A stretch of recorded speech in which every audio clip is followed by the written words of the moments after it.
Okay, Assalamualaikum and good evening to everyone.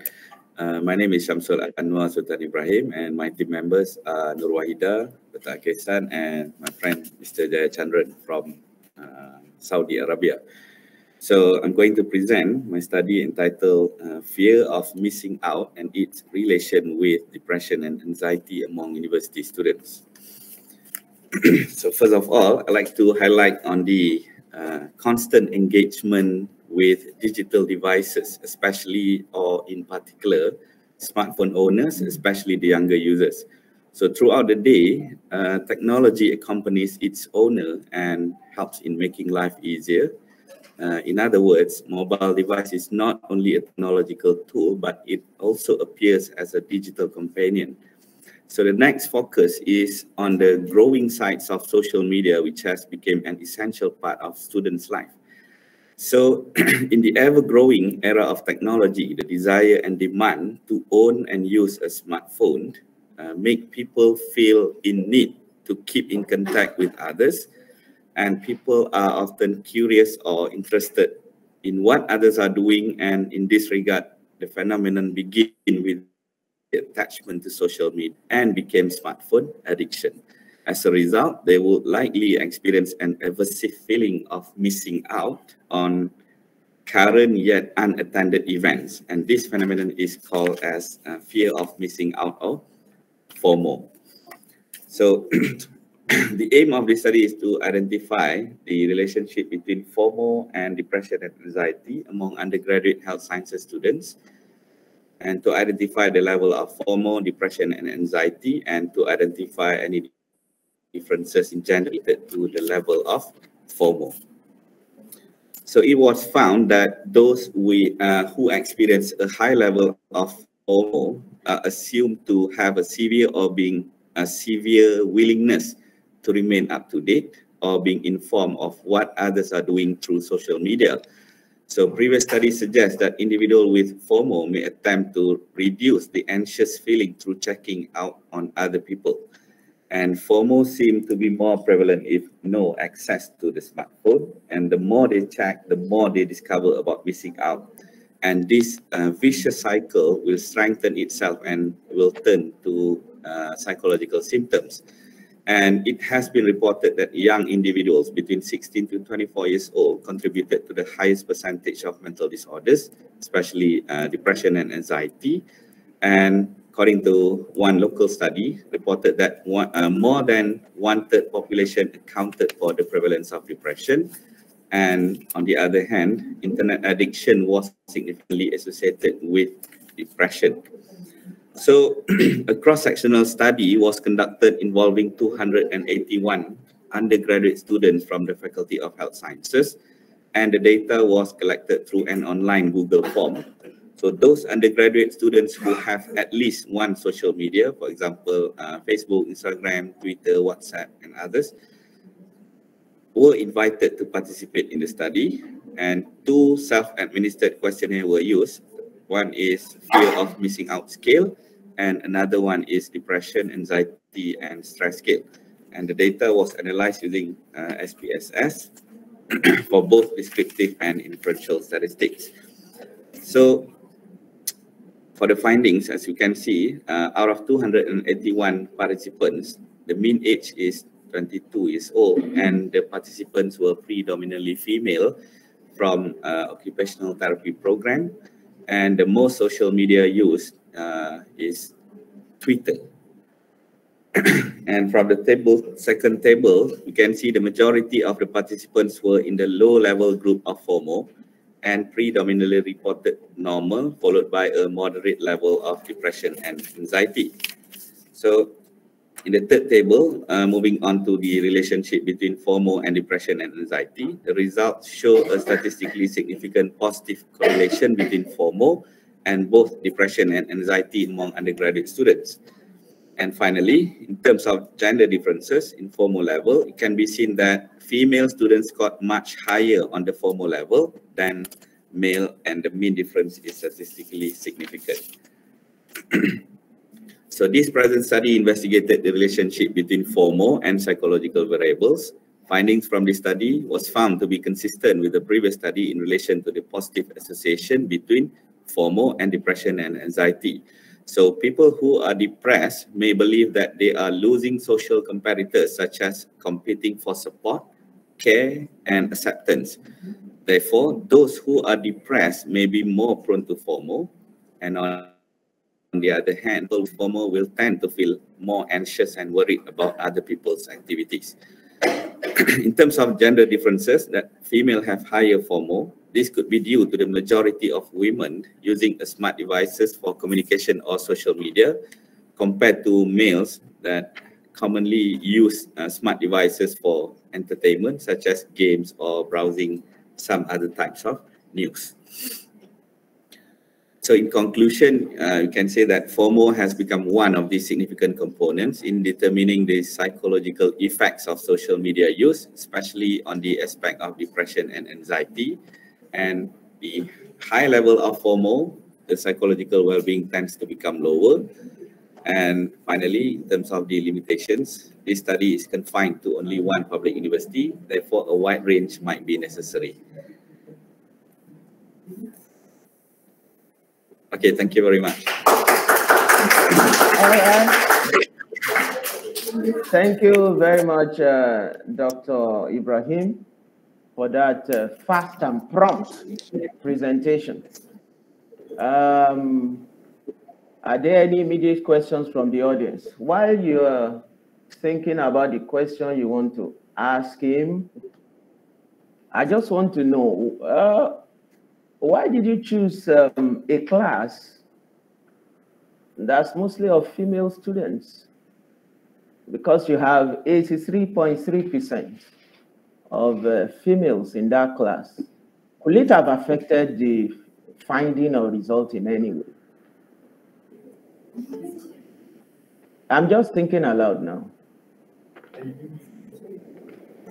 That could it affect the result? Because I know you distinguished between FOMO for males and for females.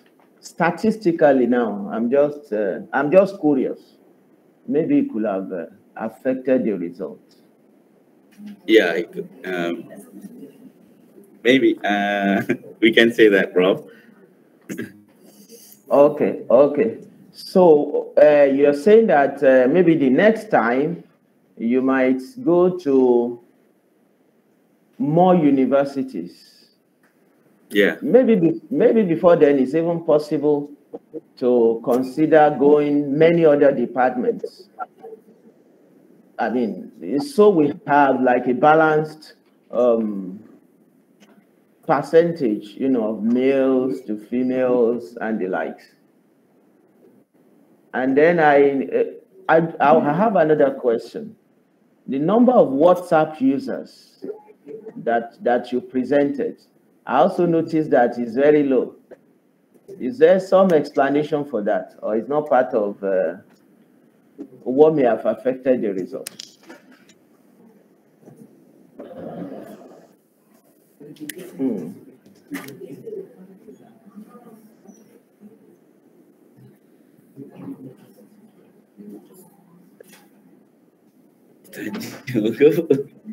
Your co-presenter out of Malaysia, is he or she around? Yeah, Mr. Jaiyeoba. He's working in King South University in ARA. Online? No. Okay, he's not online. All right, okay. All right, so you are going to take the research to the next level by considering other universities and departments. Are there any other factors you may want to now consider, while looking at FOMO and depression and anxiety? Maybe there are other issues from literature, that might also play a part in the way digital technologies are deployed by students.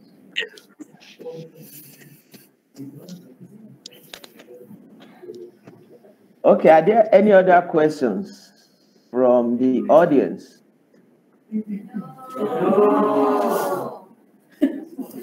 Or contributions? Or contributions from the audience? How about your co-authors? Are they here too? No, they're not here. Okay, they are not here. Okay, thank you very much for the presentation. Okay, can I start, Prof? May I start? Okay. Yes, okay, you can start. Bismillahirrahmanirrahim. You have 10 Okay, minutes. Bismillahirrahmanirrahim. Assalamualaikum warahmatullahi wabarakatuh and good evening, good afternoon, Prof. My name is Nurlizah Turiman. I would like to express my gratitude for being here. Thank you. So I will represent my team member to present the study that has been done. Our study title is Caregiver Burden of Children with Chronic Disease at Teaching Hospital. So, ladies and gentlemen, I believe everyone here or everyone in line, believe me, support me with this sentence. Taking care of children is not an easy job, right? So, especially if children is diagnosed with chronic disease, this is the challenge. It's more the significant challenge because it's chronic disease, right? So, according to Consolini and Liu et al. In 2020, chronic disease is a long duration medical illness that severe enough to affect their daily activities. And children with chronic disease also require long-term support, protection, monitoring, and also ongoing treatment especially by their caregivers. And according to Ahmad Zubaidi, the caregivers also who have a frequent hospital visit will affect their emotional and physical disturbance, including their mental stress, including mental stress and also exhaustion. So dear fellows, handling children with chronic disease may negatively impact the caregivers' quality of life. So our objective in this study, firstly, is to identify the caregivers' burden while caring for their children with chronic disease at teaching hospital. And secondly, is to determine the relationship between the demographic data such as age, education level, occupation, and also with the caregiver burden. So this is some of our literature review. I pick up some important points here. So first is factors influencing the caregiver's burden were education level, occupation status, family size, and also the number of children with chronic disease in their family. And second, the burden of care was related to low-level education among caregivers and impacted the family functioning. This is support the first sentence. Then from WoS et al. In 2018, believe that parents of children with chronic illness face more or many difficulties, such as less interaction with friends and their relatives also. So parents perceive they are tired more mentally and also physically, right also? Then Hemovic also said the depression and exhaustion show the lower caregiver self-efficacy. Okay, dear fellows, next we move to our methodology in this study. So this is a cross-sectional study was conducted in pediatric outpatient unit at teaching hospital, which is Universiti Malaya Medical Center, UMMC in KL. So convenient sampling was used. And 230 participants selected sample based on the inclusion criteria such as the caregiver who are having children with chronic illness such as oncology children, cardiology problem, then diabetic children with need a long-term treatment, then children with stoma, and also asthma patient, which is asthma patient is since birth, right? Sometimes, right? And it takes time, sometimes until 3 years. Okay, and the inclusion criteria, other inclusion criteria is also the participant must be a Malaysian or Malaysian permanent resident, and the age also must be more than 18 years old. So the data collection began after the ethical approval by UITM Research Ethics Committee and also Medical Research Ethics Committee UMMC. This study we divide to two parts, which is first is demographic data and second is PSQL family impact module we adopt from Bani at 2004. Then the data analyzed we're using is a descriptive study, frequency and percentage, chi-square test, and also Fisher exact test. So next, after few months of the data collection, because we take we take almost 1 year because of the pandemic before this, right? So this data we collect in outpatient services. So we only can start after the patient come back to doing their follow-up, routine follow-up. Okay, so we finally process the data. This is the result for the demographic characteristic of the participants.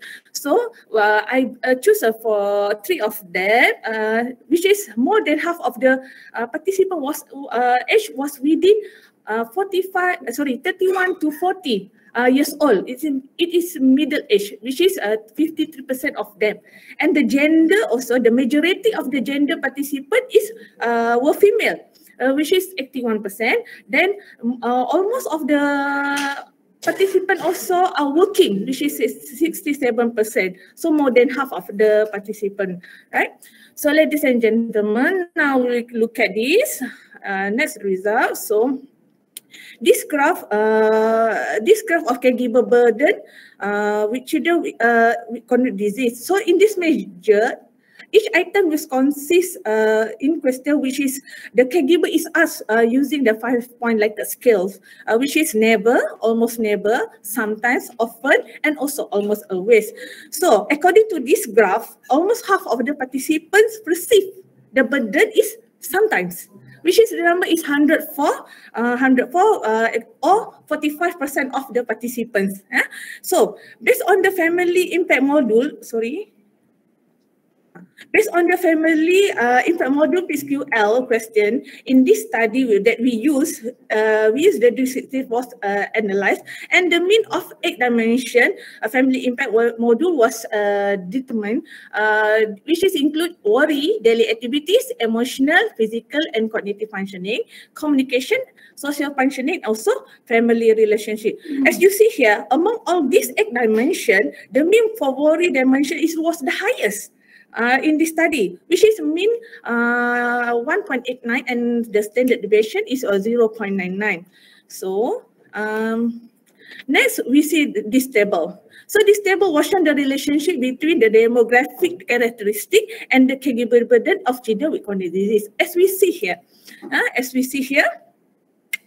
when the difference was compared between occupation and the caregiver burden, a working participant had a more burden with the number 103 participant or 44.8% compared to 50 participants that are not working. So however, there is no any significant relationship between the occupation and also caregiver burden with p-value 0.88. So furthermore, there is no any statistically significant association between the age, gender as you see here, education level, and period of the disease with caregiver burden in taking care of children with chronic disease, as shown in this table. So next, in conclusion of these studies, as you see, as I presented just now, caregivers perceive the burden of caring for children with chronic disease. So as you see before, worry dimension is the highest, right? So emotion contribute to the highest levels of the burden. Other than that, in addition, negative coping is associated with anxiety among caregivers. And also the caregiver will receive social support and availability of supportive research has less the burden. So the caregiver also found it difficult to find time for social activities in terms of social functioning. So it's supported by Liu and Vaz in 2018. So caregiver burden are multiple obligation and reduction of social activities. That one we can see. So in the future, before I end my slide, in the future study, we should include the additional variables that rule out the caregiver functioning and coping mechanism more closely related to the well-being. Then furthermore, I think we think the exploration, the caregiver with of family income of the caregiver health status can be the factors that may affect their caregiver burden. Yeah? So therefore, continued support and development of coping strategies in the future by the healthcare workers or healthcare providers could help them minimize the caregiver burden. So this is the last my slide. Thank you for your kind attention. All right, thank you very much, Ms. Storyman, for that passionate presentation of the caregiver burden of children with chronic diseases at Teaching Hospital. You already told us what you are going to do next. You know, what is the main contribution of this particular research before you move to the next one? You mean our finding for the most significant contribution? The most burden contribution, I mean, sorry? Maybe the most significant conclusion. Significant. Or the most significant finding. Oh, conclusion of the study. The contribution of the study. Oh, okay. The contributor.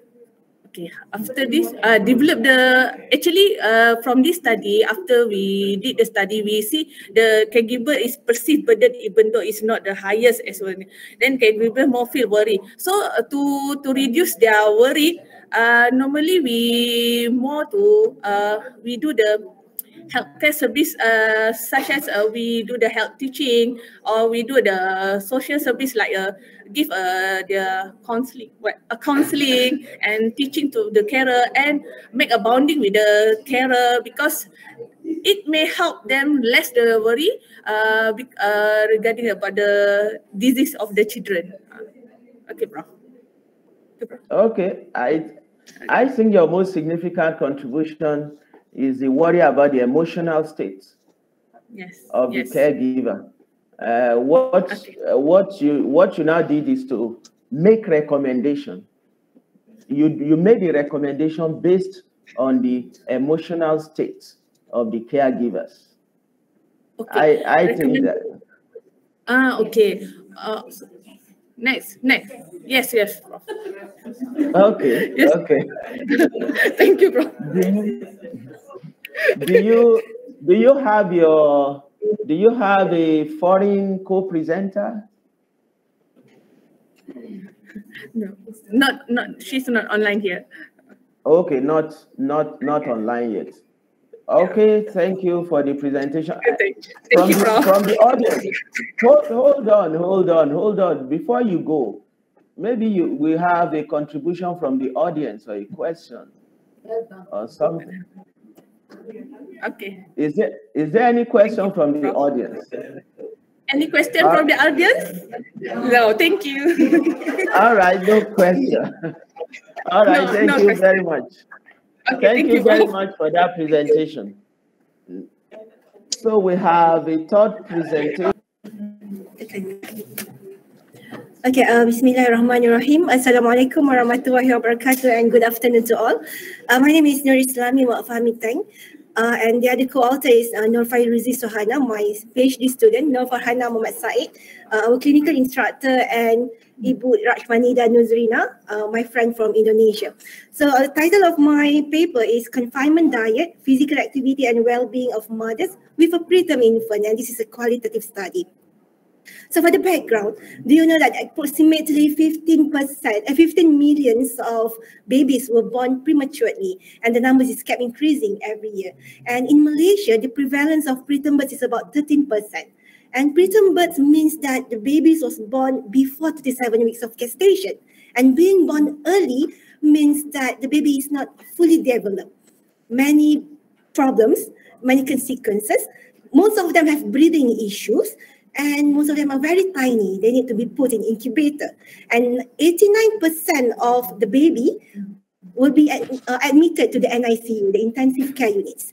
Yeah, and what happened to the mother? You know that the physical separation between the mothers and the infant, the difficulties of breastfeeding to the gestational issues, this may elevate stress among the mothers, and eventually the rate of postpartum depression is higher among mothers of preterm infant as compared to the mothers with term babies. Okay, we look at the other side. Okay, culturally in Malaysia, 100% of our mothers, our postnatal mothers, they practice confinement, or we call it pantang. What happened during pantang? There is a restriction of many food. The mothers are prohibited from going out. But how can these mothers with NICU babies, they need to travel in and out to the NICU, and then they just can eat everything from the hospital. Can they practice, can they observe this pantang or this confinement? So this raises our research question. What is the experience of these preterm mothers? Mothers in NICU, can they practice confinement? So our aim and objective is actually we want to explore the confinement practices. We focus on the diet and physical activity that influence the psychosocial well-being of the postpartum mothers. So this is actually part of our big study. I cannot say that big, but it's our main study to develop a guideline for postnatal care among mothers, specifically focusing on mothers with preterm babies. So look at the literature review here on the impact of traditional confinement practice on nutrition, physical activity, and psychosocial well-being. If you can see, from the nutrition part, we observe that these confinement practices, it's relate with inadequacy of nutrient. Mothers, they restrict their water intake, they avoid, some of them, they avoid chicken, they avoid certain type of fish, and they only focus on certain kind of food. They don't really consume vegetables and fruits, so it leads to deficiency in nutrient intake. And for physical activity, while some paper reported that staying at home, confined at home, and avoid carry heavy object, it lead to lower depressive symptom.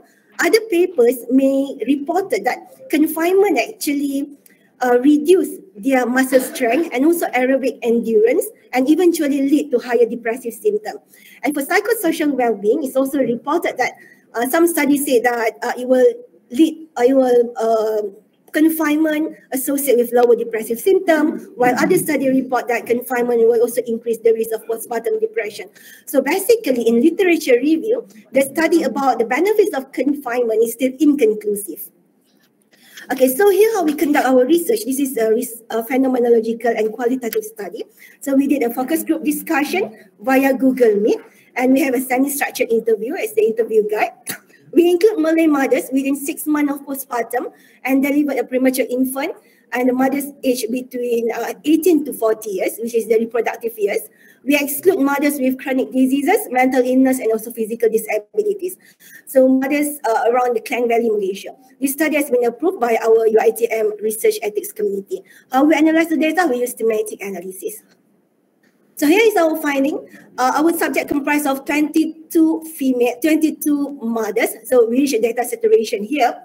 We mainly derive 4 themes, major themes, which is one is healthy diet. So most of the mothers, they observe confinement as healthier because it leads to several sub-themes, which is improved mood and also improved breastfeeding. As you can see that what I quote here is one of the mothers said that by taking healthy and balanced meal to make me healthier and able to boost my mood during confinement.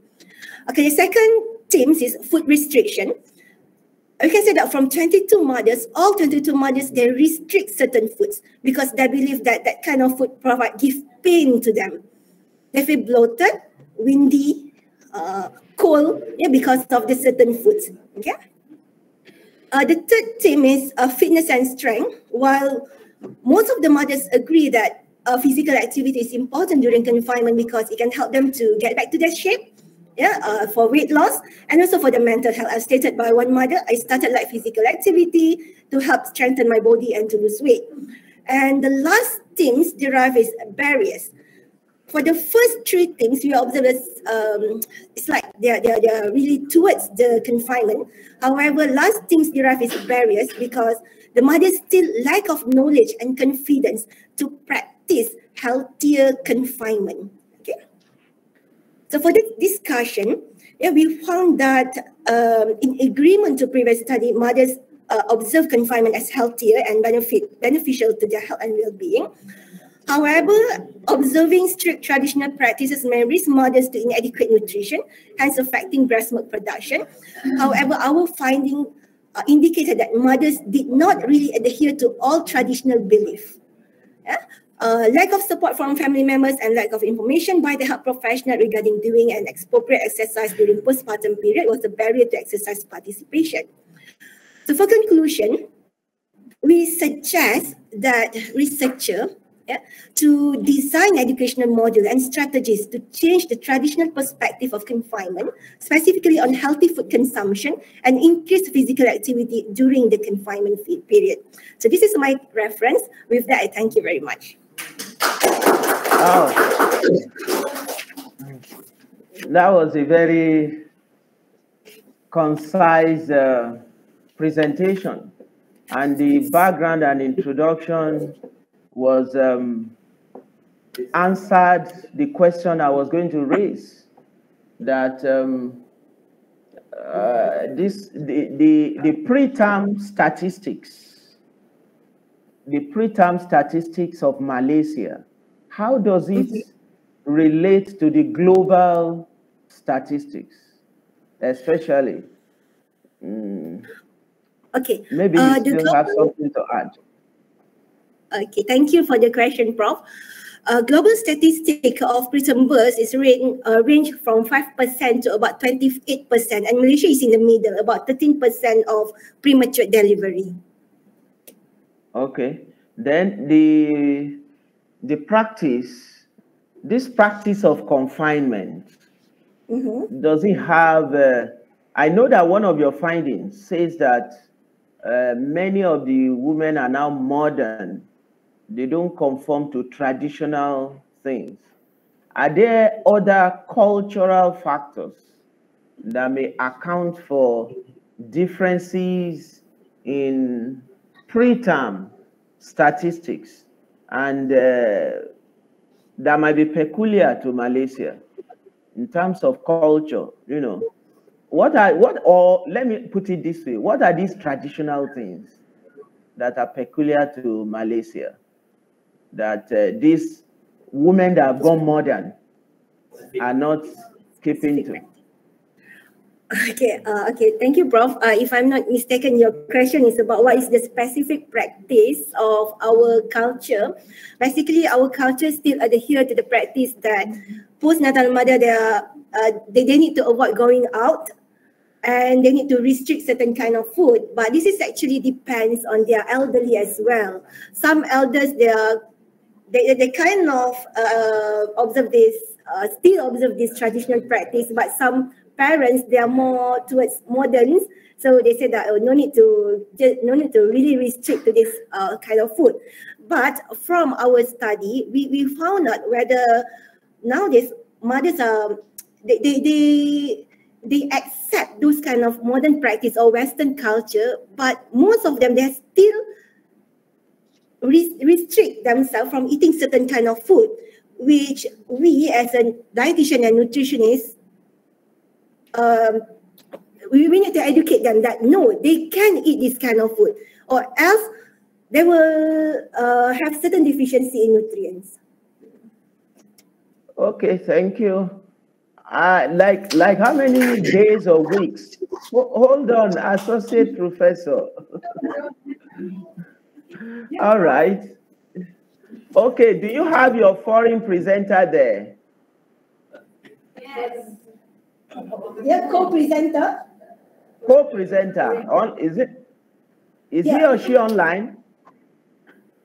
The foreign. No, she already did. Okay, you don't have. All right, thank you very much.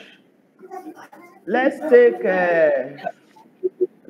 the fourth presentation. Okay, Bismillahirrahmanirrahim. Assalamualaikum and good evening to Prof and also all presenters here. My name is Nadia Tushima binti Muhammad Shahid and I'm from Bertam campus, and my team members are Dr. Shanta Kumari, Rabiatul Adawiyah, and also Dr. Nasa Abbas from Curtin University.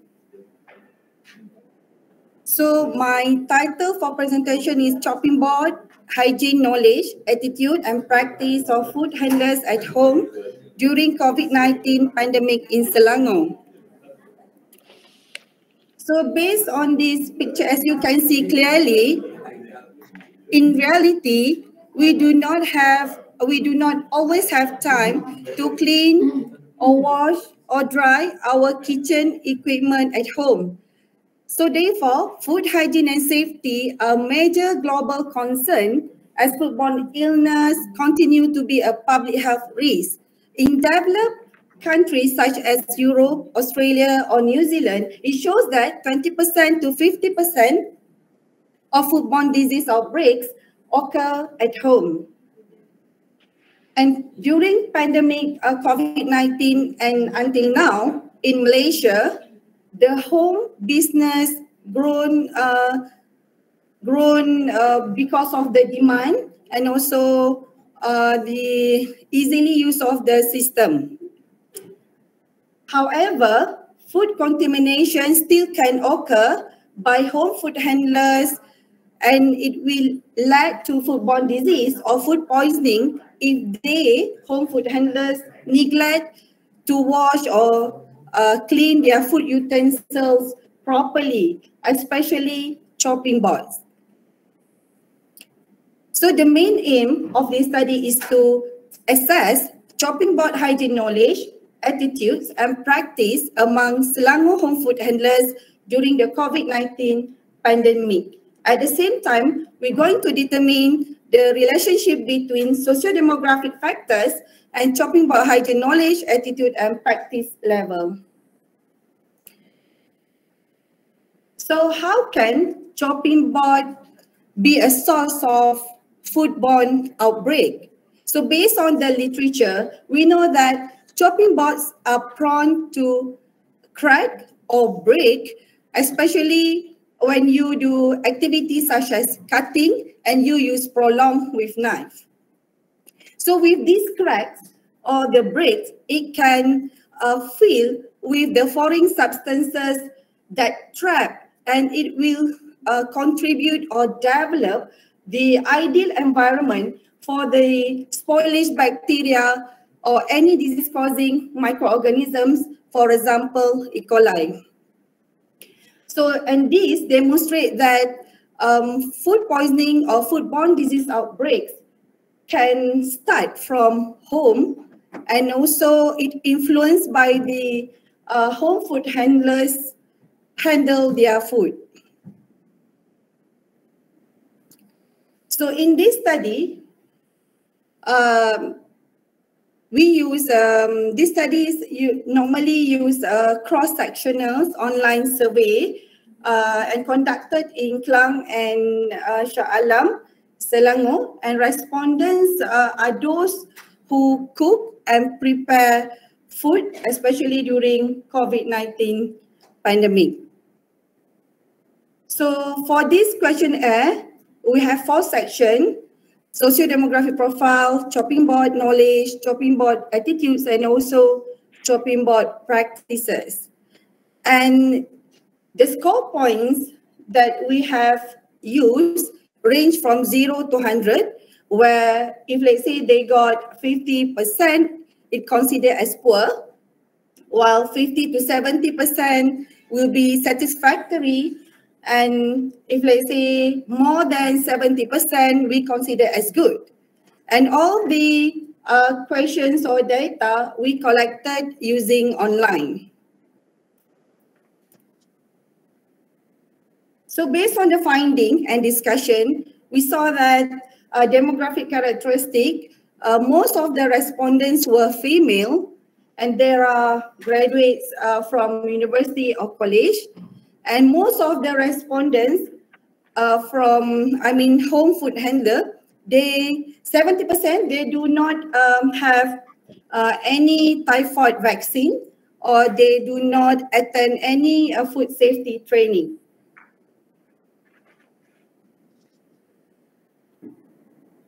So finding for knowledge of chopping board hygiene. So the overall chopping board hygiene knowledge was found to be satisfactory, and this results is similar to with Sharjah research in Emirates, and also with this result, if compared with India, they are more lower than us. So, but however, most of home food handler, we can see that they are unaware about the causative agents present on chopping boards and what is the kinds of chopping board available on the market. But most of the respondents, they got good knowledge in terms of signs and symptoms of foodborne disease, how they're going to use chopping board, and also in terms of personal hygiene.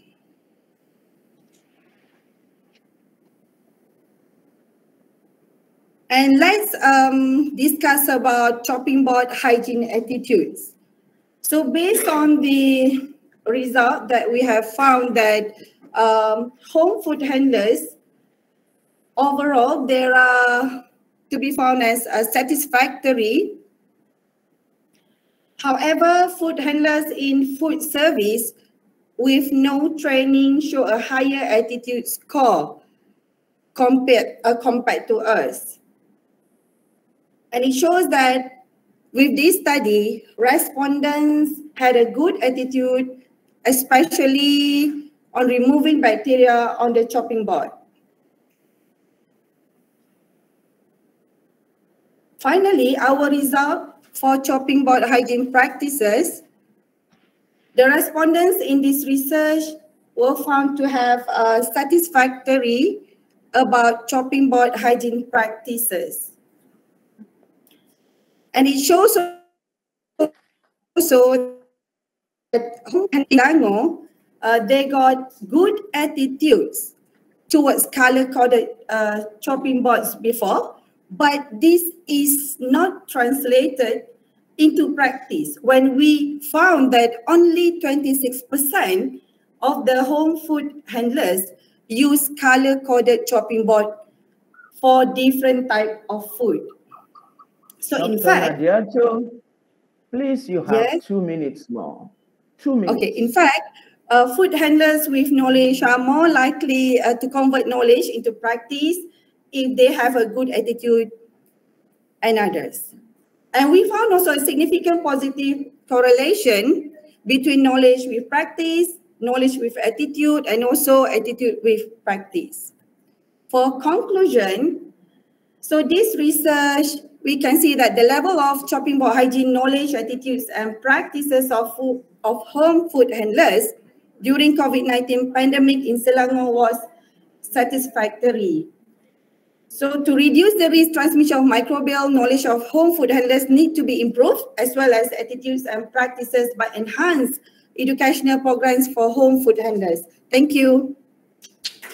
Okay, thank you very much. Thank you for that presentation. I think you took a little more time than everybody else because your PowerPoint has a little bit of too many words, just a little bit more than the others we have seen. I have a question. Which is the most which is the socio-demographic factor that is most associated with knowledge, attitude, and practices?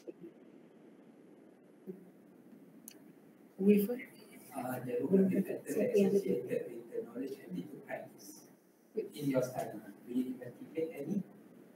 Yes, we have investigate variables such as education, level of education, and then we also investigate whether they have attend or not food safety course. Okay, Prof. Of chopping board use.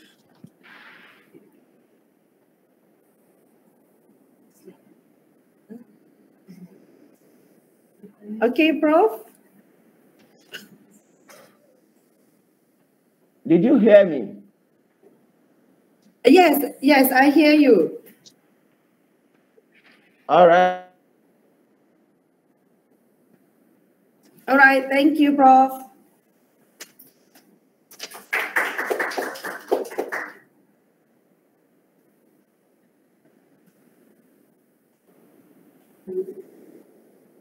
Hi, Prof. Can I start? Okay. All right. Assalamualaikum and a good evening. Good afternoon to you, Prof. Good evening to everyone, delegates, my friends. Today, I will be presenting on our study entitled Assessing Illness Acceptance and Quality of Life Among End-Stage Renal Disease, ESRD, Patients Undergoing Hemodialysis. My name is Karina Abdul Wahid Pereira. So as an introduction, end-stage renal disease, ESRD. Hello. Yes, Prof. Okay, just HE005. Yes, Prof. Okay, you're starting now. Okay, you can start. Okay, Assalamualaikum. Good afternoon to you, Prof. Good evening, ladies and gentlemen, fellow delegates, judges. Today, I would like to present our study entitled Assessing Illness Acceptance and Quality of Life Among End-Stage Renal Disease, ESRD Patients Undergoing Hemodialysis. I'm Karina Abdul Wahid Pereira. So as an introduction, end-stage renal disease, ESRD, is the final permanent stage of chronic kidney disease where kidney function has deteriorated and has declined and is no longer able to perform as normal. So where kidney function is as such, in order to survive, the treatment options that is proposed is renal transplant, peritoneal dialysis, as well as hemodialysis. However, in Malaysia, kidney transplant is very limited. Majority of end-stage renal disease patients require dialysis, and the most preferred option is, however, hemodialysis. All right, so hemodialysis, ladies and gentlemen, is the most efficient, practical method and long-term survival for chronic renal failure patients. It is performed continuously, either at a hospital or a dialysis center or dialysis unit. Depending on the patient's clinical condition, generally a dialysis session takes 4 hours, either 2 times, 3 times, or 4 times per week. All right? And commonly, patients who undergo such dialysis has changes in life, such as work, diet, sexual life, as well as changes in body image. So as for the long-term dialysis effects, if we see dialysis often results in loss of freedom, social withdrawal, disability and dependence on caregivers, disruption of marital and family life, and reduced or loss of financial income. So as all these will lead to a compromise in the quality of life. So as we know, ladies and gentlemen, quality of life itself is an important tool to evaluate the effectiveness of treatment and for interventions.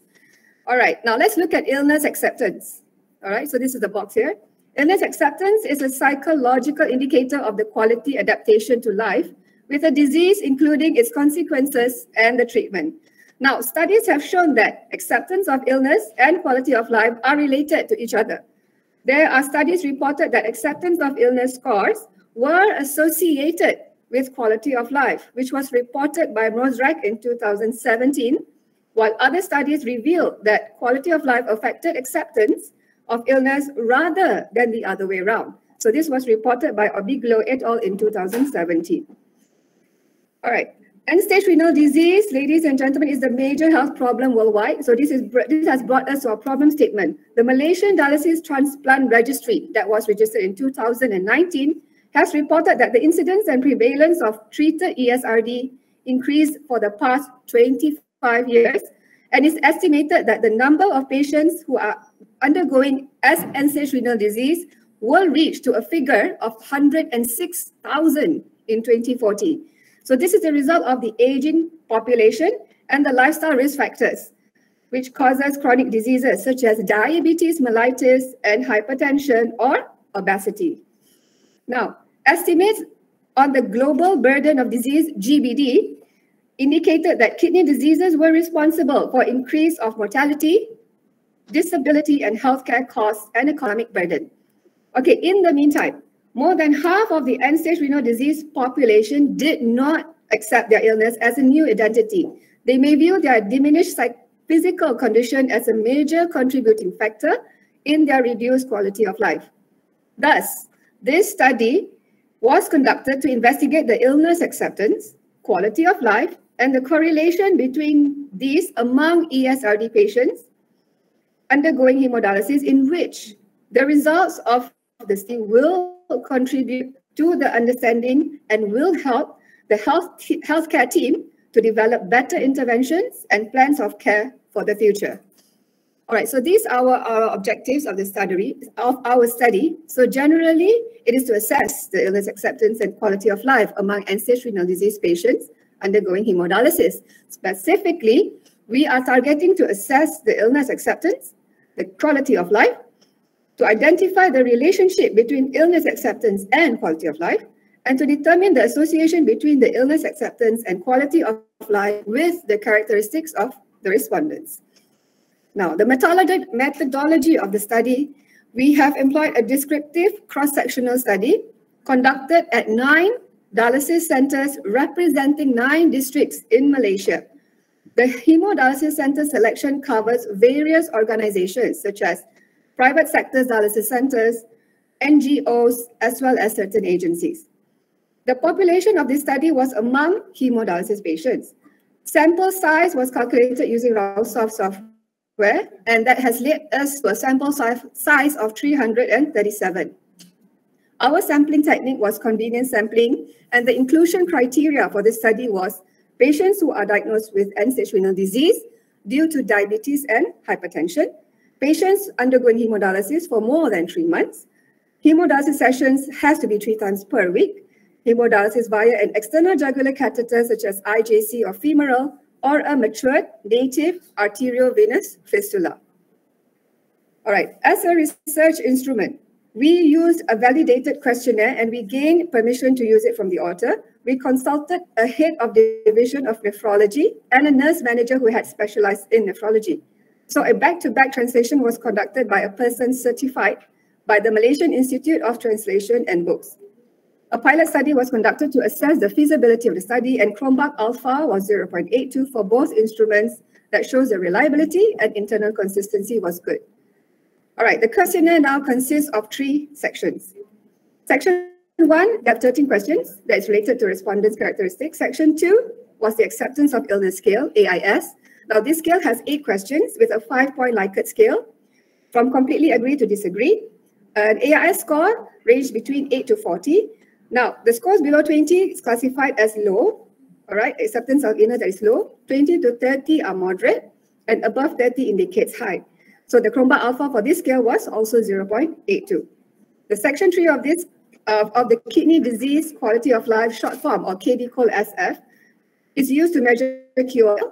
It has a physical and mental component, PCS in short and MCS in short, and the disease targeted items focus on particular health-related concerns of the individuals with kidney disease. Each scale is scored as 0 to 100, higher score indicating better quality of life, and a Chromebug alpha for the 35 items was 0.923. Data collection was done from April to June 2021 via the structured questionnaire, and the response time was between 10 to 15 minutes, and a response rate that we have obtained was 100%. The data and descriptive frequency analysis and inferential statistics were used, such as chi-square and correlation statistics, to analyze our data.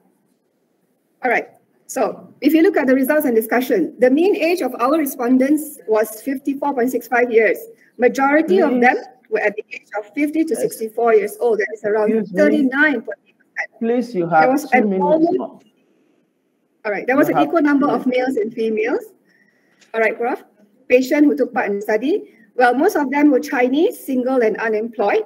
So only 18.4% of them were working in the government sector, and majority of them had been on hemodialysis treatment around 1 to 12 months. So if we look at this, the mean period diagnosed for chronic kidney disease was around 4.99 years, while the mean period for end stage was around 4.83 years. All right, so the current study reported that the level of illness acceptance was moderate, and it was similar to studies that reported most of the patients had moderate levels of illness acceptance. Now, this is due to the patients who tend to accept new reality of their lives. When they are unable to change the situation, they began to accept treatment and move on.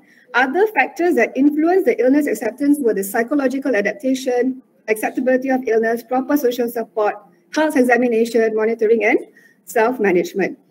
Acceptance reflected positive attitude and appreciated true individual values that conceived as an effective means of achieving change, which acts as a mechanism for behavior change.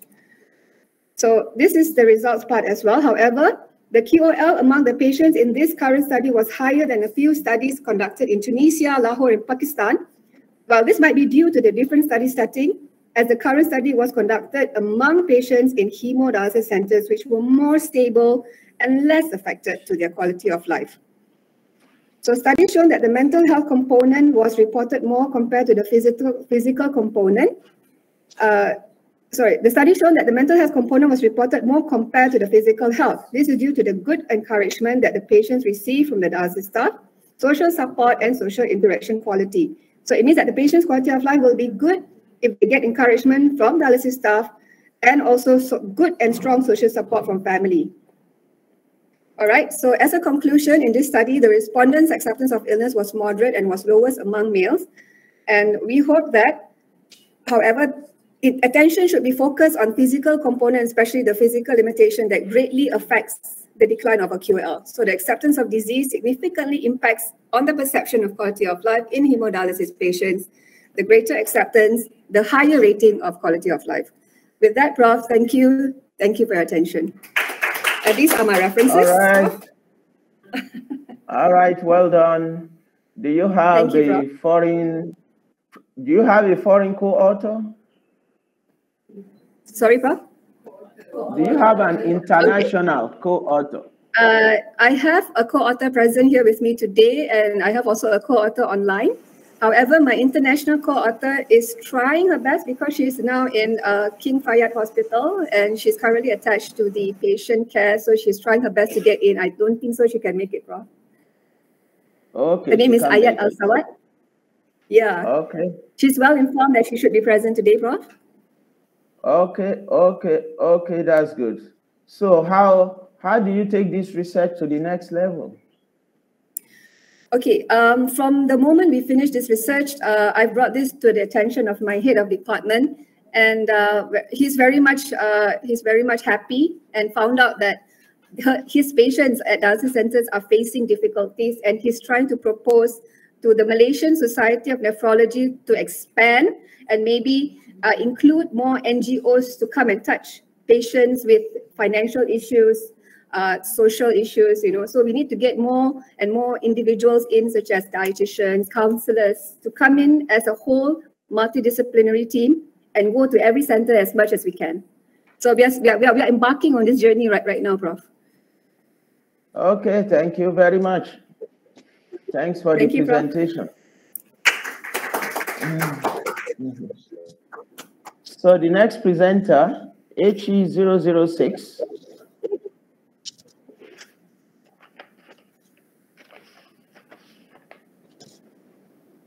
Is or who's there now?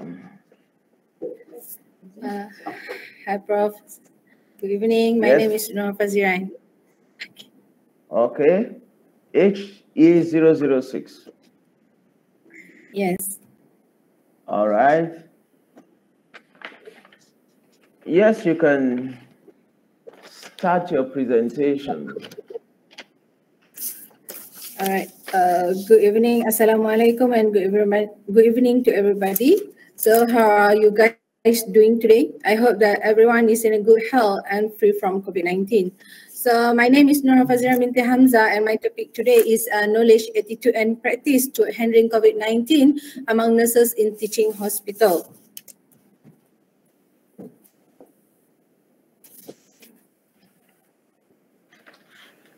So what is COVID-19? COVID-19 is a resistible infection caused by a recently found strain of coronavirus called SARS-CoV-2, a sort of infection known to cause respiratory disease in people.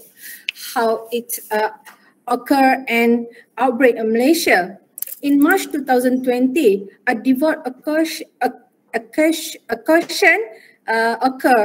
Sri Petaling, which led to exponential rise of number on COVID-19 infection. This mass gathering participated by 16,000 of individuals taking an interest, counting 1,500 from exterior Malaysia.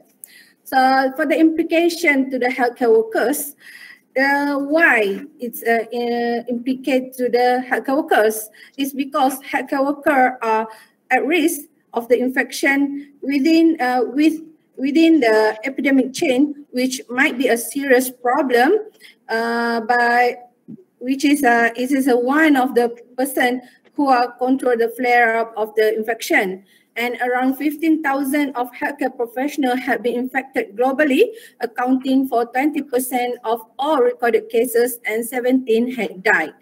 So the intention of this study is to investigate the knowledge, attitudes, and practice concerning patients infected with COVID-19 among the nurses. In this literature review, COVID-19 pandemic. COVID-19 pandemic is a virus primarily cause zoonotic infection in mammals and birds, but now it has shown a capability to infect human beings. It began in Wuhan, China, at the end of December 2019 and was spread all over the country rapidly. For the knowledge about COVID-19 among nurses, according to MARA, participants in the nursing profession have the highest level of knowledge compared to the other healthcare workers. And the doctors showed highest knowledge than nurses, followed by paramedic. For the attitude about COVID-19, the allied healthcare workers had a more positive attitude than physicians. And for the practice, 74% of the participants had good practices and 96% washed their hands before and after touching the patient. Only 54% of the healthcare workers always wore a mask when meeting a patient. For the study, this is a cross-sectional study with a sample of 123 participants, and it is a purposive sampling, including with the criteria, which is the participant is a nurses in an emergency department and also in the infectious disease wards. For the instrument, there is a questionnaire that we given to the participant, which containing of 4 parts of demographic, knowledge, attitude, and practice, adapted from Hussein et al. And it is by scoring with the trichotomous. And the Chromba Alpha for the pilot study is the knowledge about 0.743, the attitude 0.730, and the practice 0.708. The data collection procedure, we got the permission from the UITM Research Ethics Committees and also from UMMC Medical Research Ethics Committee. So for the result, the demographic data has shown that the age of the participant in a range of 26 to 30 years old, with a 52% of them, and the female is more than male, because as we know that the female nurses are more than male. And for the educational level, the diploma level of the nurses are more, majority of them with a 64.2%. And for the year of service, there are 6 to 10 years old of service, because all of them majority newly qualified, and this is about 50.4% of them. For the units, ID infectious disease units is more than emergency unit with 55.3%. For the level of knowledge, attitude, practice, and COVID-19, among the 123 participants, the level of knowledge is shown that it's a good with the 115 participants, with 99.2% of them had good knowledge and only one of them had poor knowledge.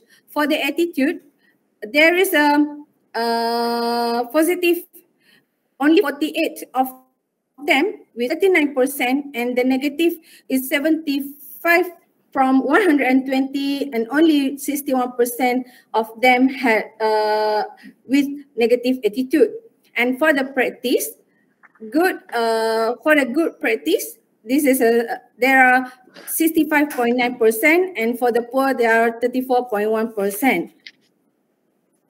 The relationship between knowledge, attitude, and practice to handle COVID-19 among nurses, the knowledge score and the attitude score, there is a negative correlation coefficient with the 0.067 with the p-value negative 0.089, and for the attitude score with the practice, there is a relation with the 0.204 and the p-value is 0.024. For the practice score and the knowledge score, there is negative 0.089 and the p-value is 0.327. For the discussion, knowledge for COVID-19, good knowledge is shown that there is a good knowledge with a mean 13.63, and 98.4% knew that the mode of transmission of COVID-19 by performing hand hygiene, 100% knew to avoid the crowded places, and that the result is similar to the Salman et al., with a 94.2% of the participants knew that a virus caused COVID-19. And the greater the healthcare workers' knowledge, the more confident they were in defeating the virus. For the attitude, most participants had negative attitude, as I showed before, with a 61% of them, and similar to the Sazali, which is most of the participants had negative attitude score regarding COVID-19. And to the practice, level of practice in handling COVID-19 among participants is good, which is, this is show that 65.9% of them and 100% of participants perform hand hygiene before and after interaction with COVID-19 patient. It was similar with the Hussein et al. Most participants perform hand hygiene before and after interaction with the COVID-19 patient. So for the relationship between knowledge, attitude, and practice to handling COVID-19, a statistically significant relationship between the level of attitude and practice to handling COVID-19 among nurses in UMMC, which is the p-value is less than 0.05, and the finding is similar to the Hussein. And there was a significant weak correlation between practice and attitude. There is no relation was found between the knowledge and attitude and knowledge and practice. Ms. For the Samson, conclusion, okay, you have 2 minutes more. For the conclusion, the level of knowledge and practice is good in handling COVID-19 among nurses, and the nurses' attitude to COVID-19 is poor. A targeted program about a COVID-19 infection can be done to improve nurses' understanding of COVID-19 infection risk and prevention technique. That's all from me. Okay, thank you very much for the presentation. So when you say in your conclusion, when you go to your conclusion, and you say that the response is good, what do you mean?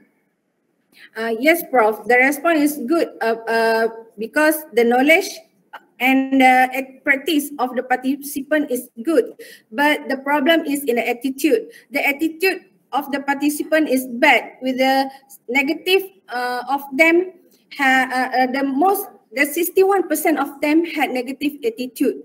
So to improve this problem, we should continue the education and prevention to increase up the attitude so that everybody can be comply to prevent the disease and to prevent from the disease to to be raised again? Okay, I have, thank you. I have a suggestion for you. All right. I think that, yes, I think that you should check the relationship between knowledge, attitude, and practice in the social sciences, and see whether some humanist or social science theories can help to further explain these statistical facts. Maybe if you look at socioeconomic and cultural background of people, even things that include their life history and experiences, maybe it could help explain some of these things further beyond statistics. Thank you very much. Okay, Prof. Thank you for the suggestion. Thank you. All right. Well done. Thank you. Next presenter.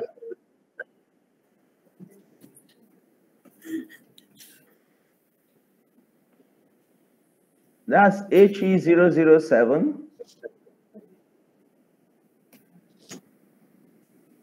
Share again. Share. Okay. A very good evening to the chairperson, professor, and the audience. My name is Niknairan Abdullah, and the topic today, my topic today is Men Health Seeking Behavior. It's a literature review. So this is the overview of my presentation. So let me go to the background. So men's health compared to women, it lags behind, because in 2020, the life of men in this country is 74.4 years old compared to women 78 years old. In addition to that, premature mortality, 60.7% were men and who died below the age of 50 years old, according to the WHO. Now, the causes of death will be ischemic heart disease, stroke, and motor vehicle accident. Now, what there is a need to emphasize on the men's health because to fulfill the Sustainable Development Goal, goal number 3, which is good health and well-being for all walks of life, and also the goal number 5, to reach gender equality. Now, health-seeking behavior is defined as how the people's health is affected by multi-factors through the health-related behavior. So what's the objective of this paper is to describe and summarize the factors that influence the men's health-seeking behavior in various studies. Now, this is an initial part of a larger study that we're about to embark on. So we did a literature review to know what is known in previous studies. So what is known is health-seeking behavior among men is poorer than women. And this causes poor health outcomes, increased morbidity, mortality, and lower health statistics. So previous studies on health-seeking behavior were identified mainly in 3 main areas, which were the sex-related illness, chronic diseases, and also infectious diseases. Now, there is a theory regarding the health-seeking behavior. It's called Anderson Behavior Model, which says that people's use of health service depends on their predisposition to use the service.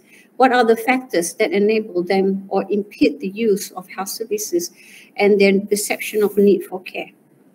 So the predisposing factors are social demographic health beliefs. Enabling factors will be the availability of necessary resources, both in the community and the personnel, and what is required to assess the care. The need factor will be the individual perception of their health, their state of health, and the functional state of the need factor, which is evaluated by somebody else. Let's go to the methodology. So we did a literature search using databases as Scopus and Web of Science. And these are the inclusion criteria in the past 5 years, from 2017 to 2020, year 2022. We look for primary and secondary studies. They must be published in English language and males as the study population. And the studies must assess the health-seeking behavior among men regarding any health-related problem in any country. So for the past 5 years, we found 22 original research, which comprised of 38,200 respondents. So there were 10 cross-sectional studies, 10 qualitative, 1 prospective cohort, and another one is a mixed method. 11 countries, 16 health problems were identified, and the 5 studies were specific among the homosexual men. So the prevalence of men who sought help ranged from 6% for mental health problems to 54% for erectile dysfunction. So from all the factors from the literature search, we categorize them into the 3 main domains according to the Anderson behavior model, which were the predisposing, and that I will discuss soon. So in the discussion, the predisposing factors, we found that in the social demography, there is the age, education level, and culture. So the culture, we know that shapes the traits of the men's behavior towards health. And then we have the health belief, the conformity to gender norm, the masculinity of the men. When there is more masculinity, they will feel that there's less, they less access the health services. And having better knowledge will lead to better use. If they have a positive attitude towards treatment and they have a good coping mechanism, and if they perceive that seeking treatment will give them benefit. Then we have enabling factors. Now, enabling factors will be the healthcare services. How affordable are these healthcare services and how accessible it is to men? And then the second will be from the healthcare personnel. Now, do the healthcare personnel maintain confidentiality? Now, if they do, then men will have trust on the health towards the healthcare personnel, and they will seek healthcare. And then, if the healthcare personnel does not show stigma or should not stigmatize certain diseases, for example, sexually transmitted diseases among men, then men will seek healthcare. Now, the use of alternative medicine will impede the health-seeking behavior because they will tend to use herbs or traditional healers instead of going to modern medicine. And social support also is another enabling factor for them to access healthcare. Now, the third is need, the perceived need. Now, perceived need is how the men assess their condition and the need for them to get treatment. If they have now disease, they will perceive there's no need to get treatment. But perceived need also can be from the doctor, where doctor feel that there is a need for them to get treatment. So in conclusion, there are multi-factors that can facilitate and prevent health-seeking behavior among men. So age 45 to 60 years old were more likely to seek treatment, higher level of education, higher income group, men with good health consciousness, better knowledge. Those who are able to perceive the benefit of getting treatment, the threat of disease, receive good social support, either from the spouse or from their close friends, and then they assess the need, that there is a need, a perceived need, they will likely seek treatment. So therefore, it's recommended for further evaluation study on intervention to address these factors towards increasing the healthcare utilization among men. With this, I thank you. All right.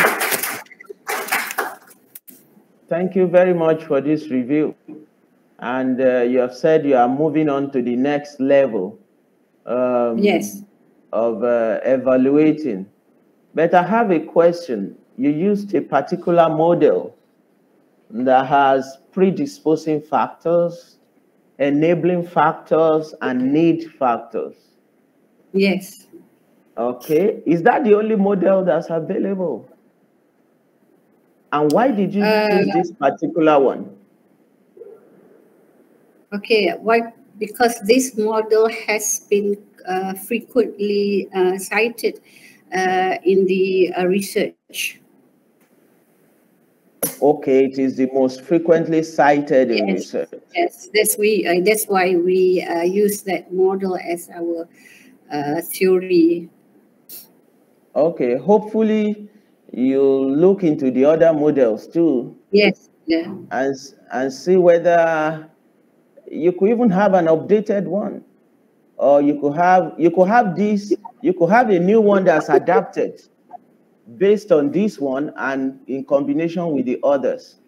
Maybe, you could just check that out. You never know. The model might now become your own version of an updated one, hopefully. Yes. All right, well done. Thank you. Thank you for your suggestion, Prof. Thank you.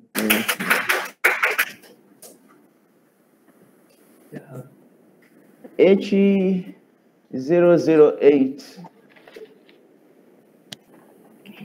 Okay. Hi, Prof. Yes, good afternoon, good evening. Good evening. Good evening here and good afternoon, Prof. Good evening in Malaysia. Thank you. I'm Nohaini Majid, and my colleague for this study is Muhammad Aidil, Muhammad Lokman, and Siti Sabaria. So I would like to share with you about my study, our study, mobile game among university students, a risk for carpal tunnel syndrome. All right, before we go further, I would like you to show up your palm or hand and look into your palm. Okay, have you ever noticed you have any numbness, weakness up to the thumb, the index fingers, and the middle finger, and part of the ring fingers? Have you ever noticed you have some weakness? Have you noticed you have redness into here, tingling pain? Yeah. So I think maybe some of us will have this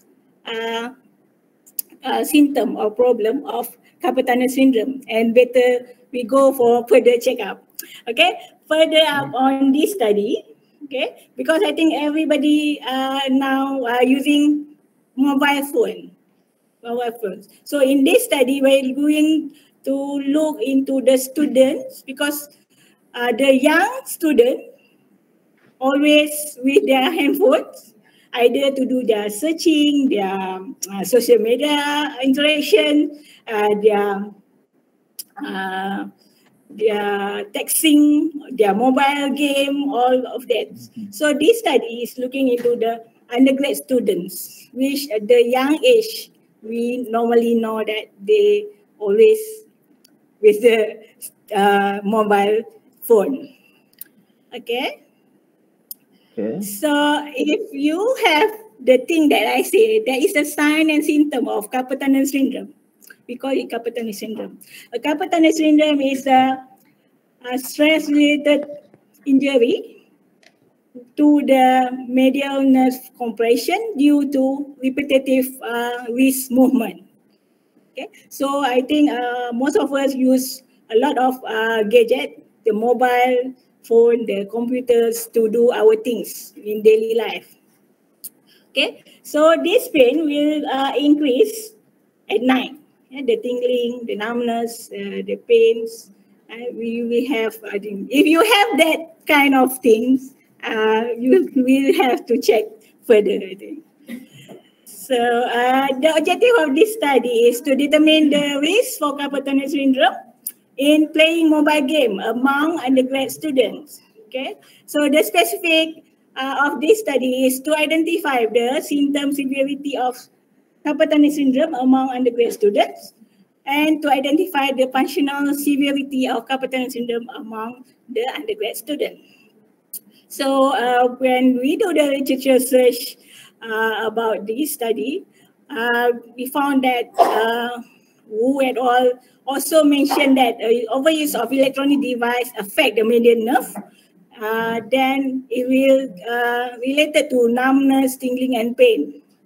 While Zane et al. Mentioned that symptom severity of numbness impact by computer video games among students.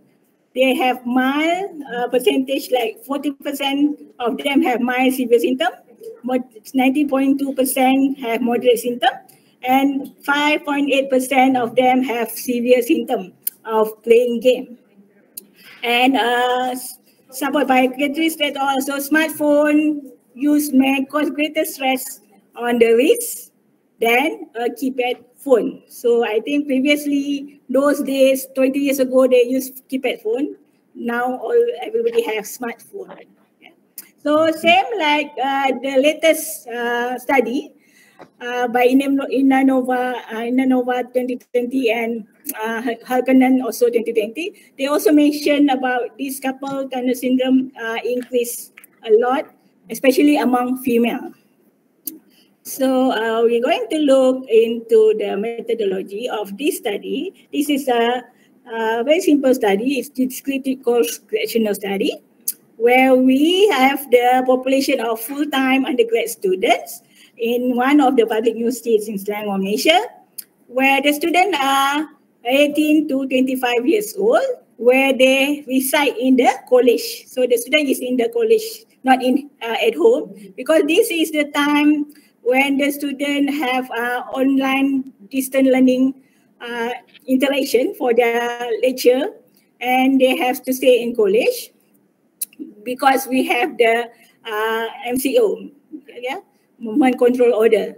And all the students who already have the symptom of carpal tunnel syndrome and have symptomatic disease were excluded from this study. So in terms of the instrument for this study, we adopt Zane et al. 2013, where the item have 25 items, which have two parts of the component. Part A, we have demographic data, where we have the we ask the age, gender, and the dominant hand of the student. And in part B, we have Boston Carpal Tunnel Syndrome Questionnaire, where we have 19 items, which divide into two. 11 items is for assess their symptom severity, and 8 items on functional severity.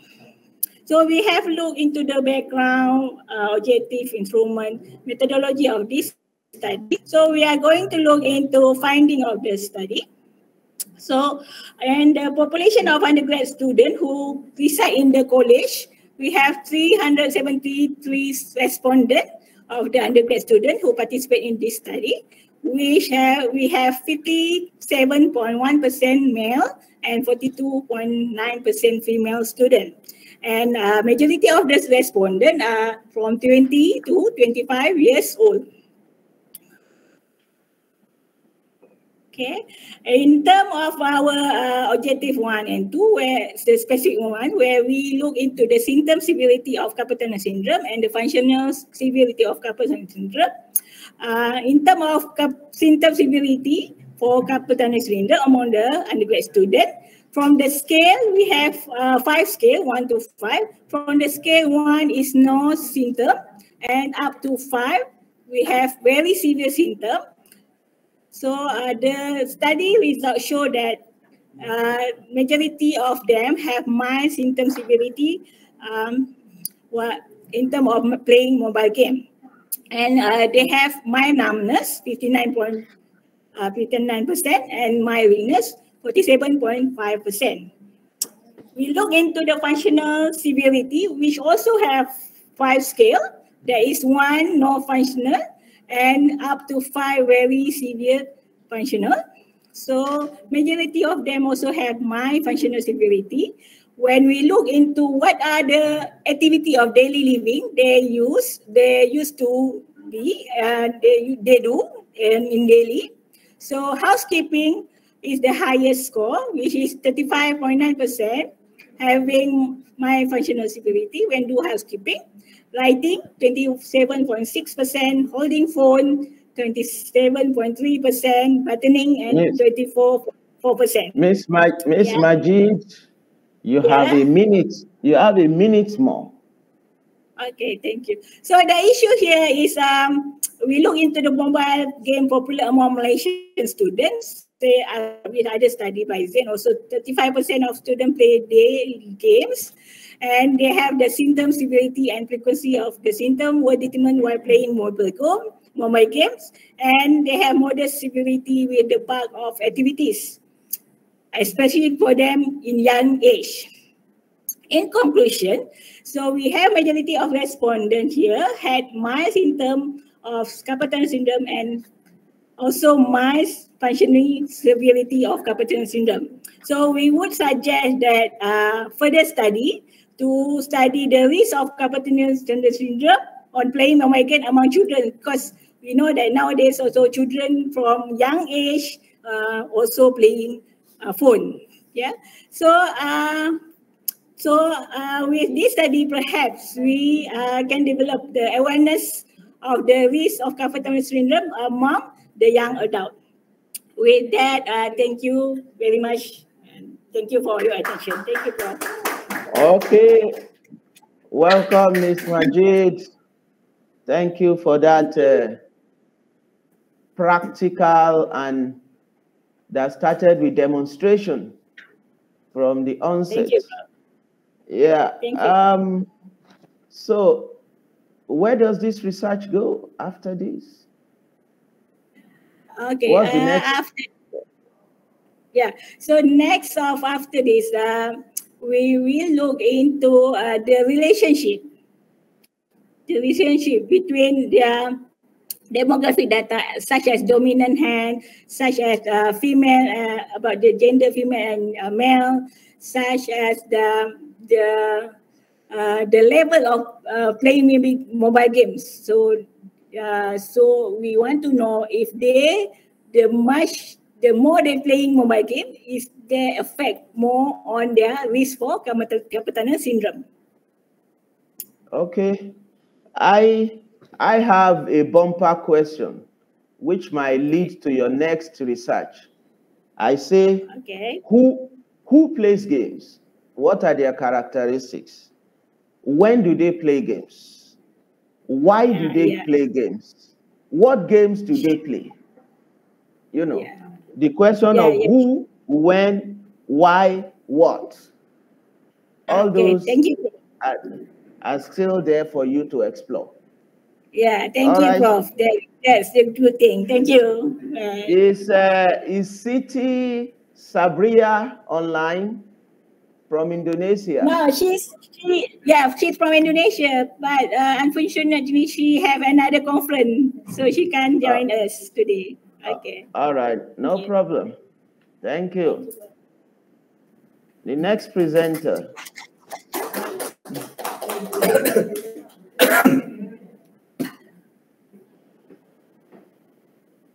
Okay. Hi, good afternoon, Prof. Good afternoon, Dr. Chedab. Yeah, thank you very much. So you have 10 minutes. Okay, give me a minute. Okay.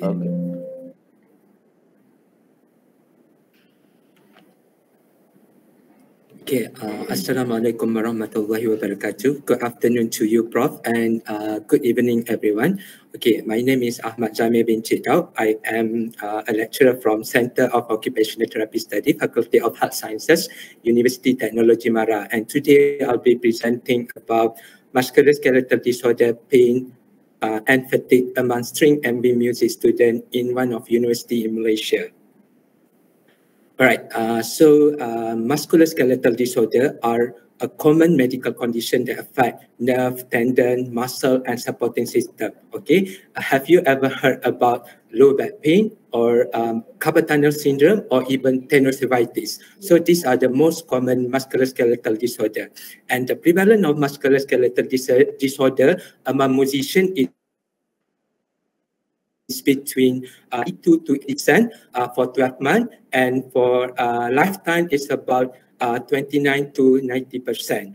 Okay, and do you know the guys in the picture here? Okay, it's a Kurt Cobain. He's a musician, guitarist, and he once says that having MSD is a part of norm as a musician. Okay, so it's common to have MSD among the musician.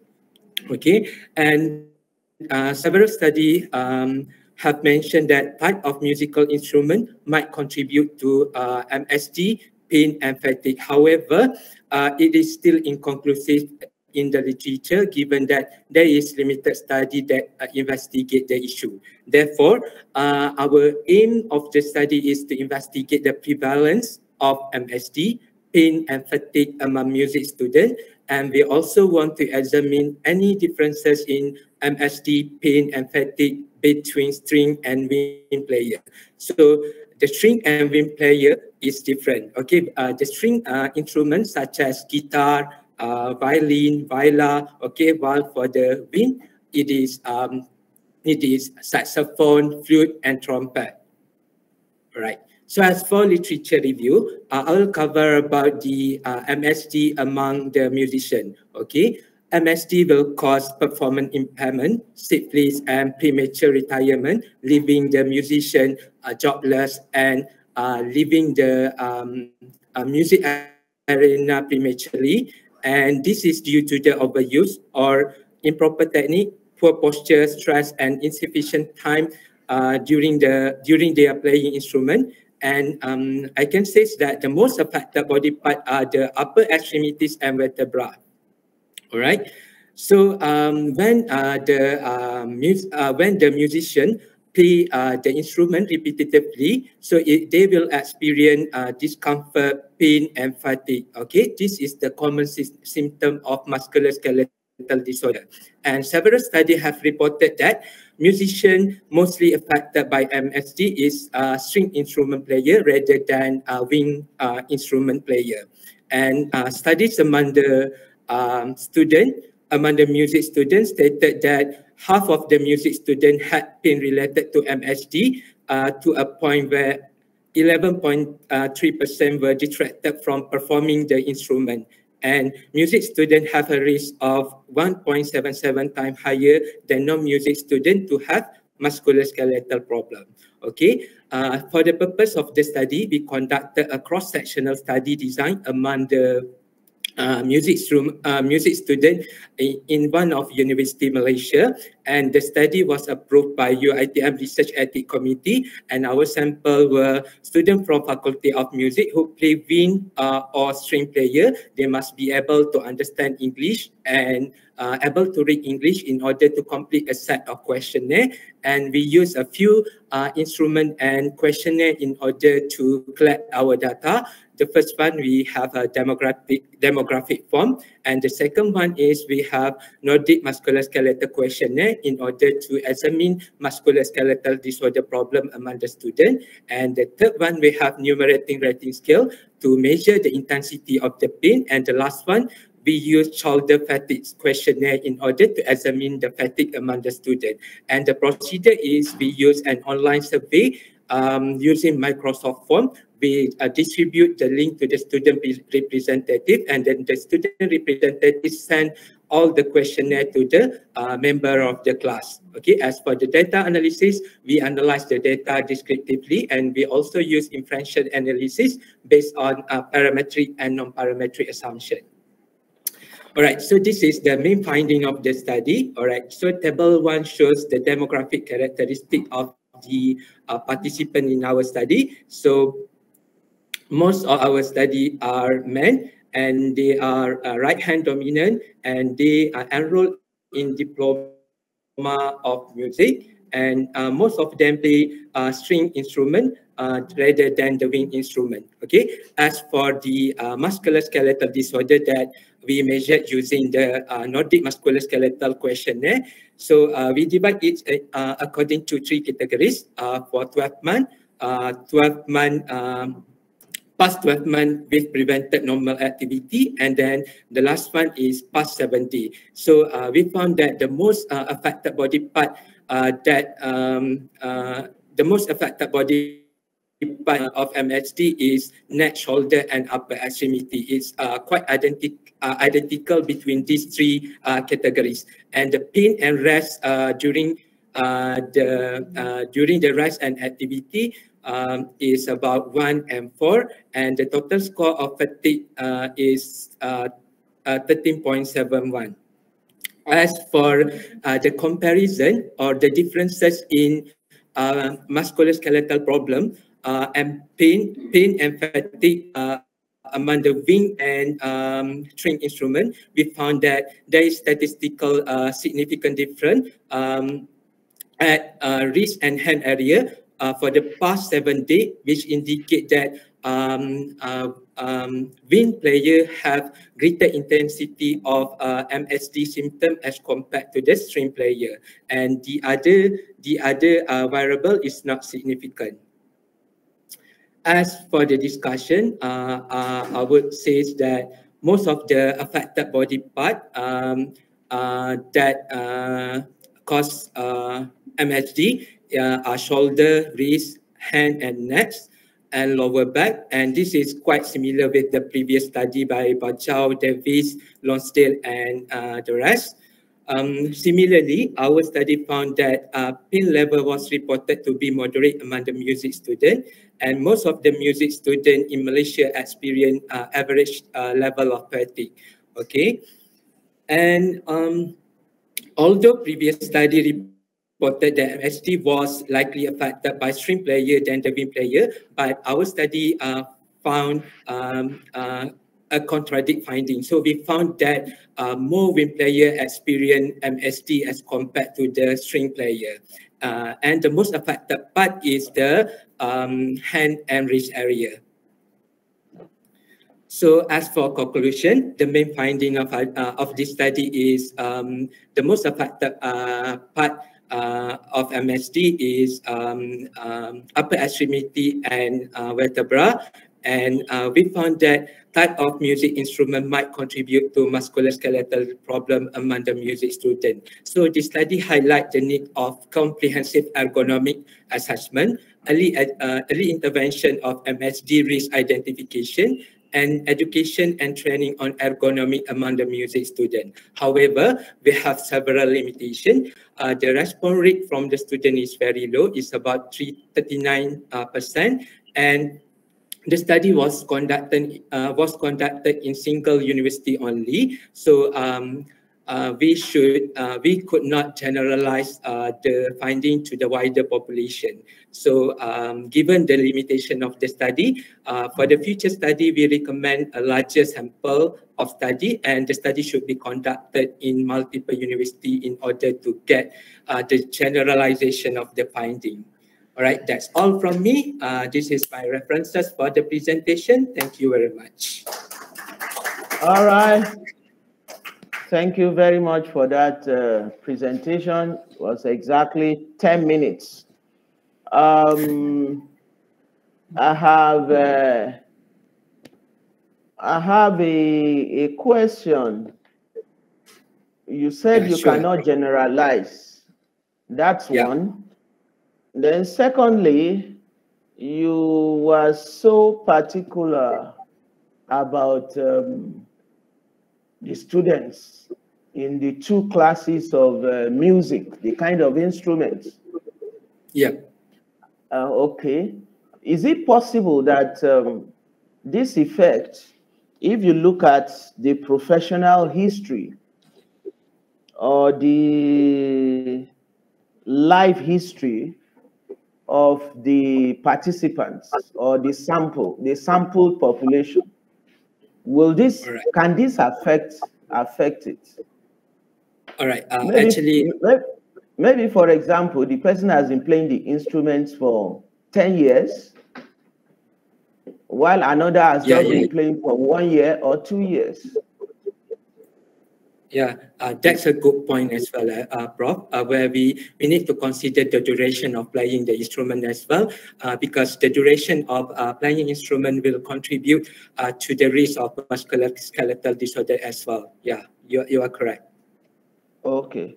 Then the other thing is that if you also look at the socio-demographic characteristics, you know, it's possible that this may also affect it. You know, it's a possibility. I'll say that maybe you need to explore in those directions too. Yeah, probably in future study. Yeah. Yes, that would be very good. Do you have any foreign co-author? Okay, my co-author was in Japan, and I think it's too late for him to join us. Yeah. Okay, couldn't join. All right. Well done. Carry on. All right.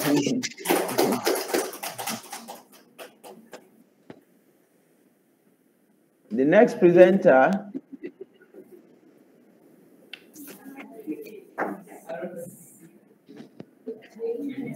010. Okay.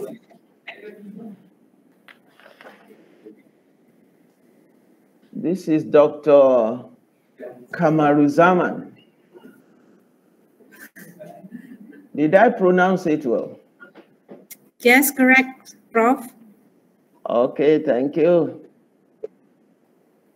So we have our last presentation for this session, I believe. All right, may I start, Prof? Yes, you can start. Okay, Assalamualaikum. Very good afternoon there, Dr. Babatunde, and very good evening to all the participants that's left. I try to be short and sweet because this is going to be the last presentation. So my name is Murzafika Kamarun Zaman, and the title that I have given to my paper is Relief for Psychiatric Patients in Malaysia, Result from Expert Interview. So this is part of one part of my bigger research. So I extracted for this paper. So this is the presentation outline for my presentation. So let's move on to introduction. So as what you can see that, you know, SDG 17 have promoted multi-sectoral collaboration, because we can see that there is a lot of loopholes in terms of, you know, short of fundings, technology, manpower, short of skills that agencies have in terms of, you know, giving help for persons with mental illness. For that, from here on, I will address PMI as person with mental illness. Yeah. So we can see that PMI have been surrounded with stigma, which hampers their citizenship, which we can see that they been ripped off in terms of being independent, and we can look at, you know, in terms of they have a lack of opportunity in terms of having housing, being, you know, in terms of education and also employment. And, you know, this is the time for us to build a holistic care, combining all the actors and stakeholders to help and empowering PMI. So 3 core principles in terms of multi-sectoral collaboration are information sharing, joint decision-making, and coordinated intervention. Therefore, these studies actually would like to look at how the stakeholders having the synergies in terms of providing help for PMI in Malaysia. So as what I mentioned just now, Ehrlich et al. 2019 have said that, you know, this is the time for us to look at in terms of individual-driven recovery. But that is not limited to, you know, PMI's empowerment, but we need to make sure that they survive in the community. Hall et al. 2020 have said that, you know, we should not limited the recovery into just physical and also mental, but we need to empower the families, and we need to frame the needs of PMI rather than we just look at one fits all approach to give the needs or to promote PMI needs, because we need to look at the spectrum that mental illness have, and each of the individual that have mental illness, we need to frame in terms of their needs, so that at the end of the day they can benefit from the help given. All right, so in terms of methodology, I have done expert interview, which I explore expert knowledge through one-to-one discussion, and the selection criteria is the one who are able to define the situation under study, which is those who are in formal position, and at the same time they have done activities at the grassroots level with PMI. So 4 officers from the government department, a counsellor come academician, a leader of a civil society movement, and 2 psychiatrists from government hospital have been selected as the experts for these expert interviews. And the data that has been gathered have been analyzed using thematic analysis and using in vivo. This particular research have undertaken ethical clearance granted from the Ministry of Health and also REC UITM. So these are the results. So the first theme that I have discovered here is empowerment. So in terms of empowerment, all the stakeholders, all the agency and experts that I have interviewed, they agree that the primary aim to mobilize PMI in daily lives is by empowering them. So the first one, what they have mentioned is that we need to impart the right knowledge for them, so that they know they are aware of their surrounding, and at the same time they know how to advocate their concerns, especially when they are being discriminated. The second one is that giving them autonomy.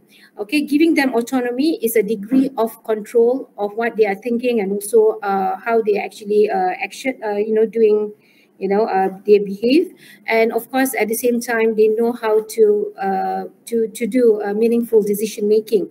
So this is actually promoted mostly when they have one-to-one counseling session and with the counselor and also the doctors.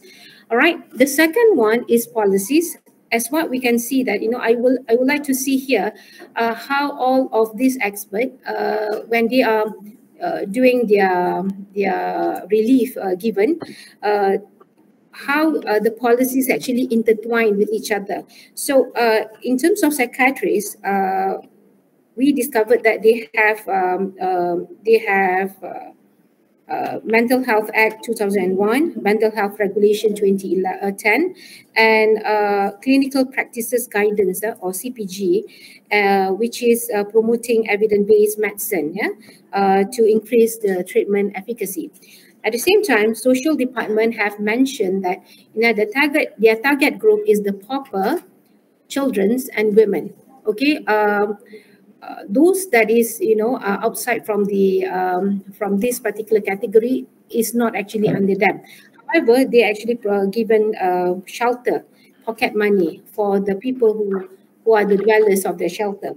And while NGOs, their job is mainly lobbying bills and works together with other NGOs. The more that they can work together, the more that they can pool resources. So at the end of the day, the more that they can help. All right. And the third theme that I have discovered, we have discovered, is the process where we would like to, the attempt is to understand how things, how they are overlaps in terms of working and giving aids for the PMI. So whereby we can see that in terms of social department, most of the time they work with other government agency, like for example, agricultural department, so that they can do activities for the dwellers, for the sheltered homes that they provide for not only PMI but proper children and women. So from there they can provide pocket money for them. And at the same time, counsellor and NGO normally work together with the hospitals, okay, in order for them to give aids for the people, PMI. Okay, however, it is not that enough because, you know, normally when they are doing the collaboration, it is normally informal, okay, and it is a kind of coincident. Okay, all right. And then for psychiatrists, normally they work in a team in the hospital.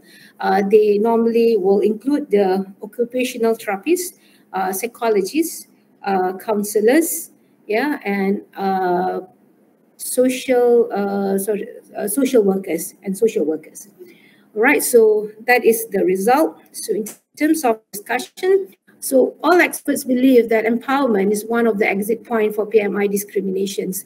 So therefore, we need to promote in terms of empowering them between all these, you know, overlaps in terms of their working procedures.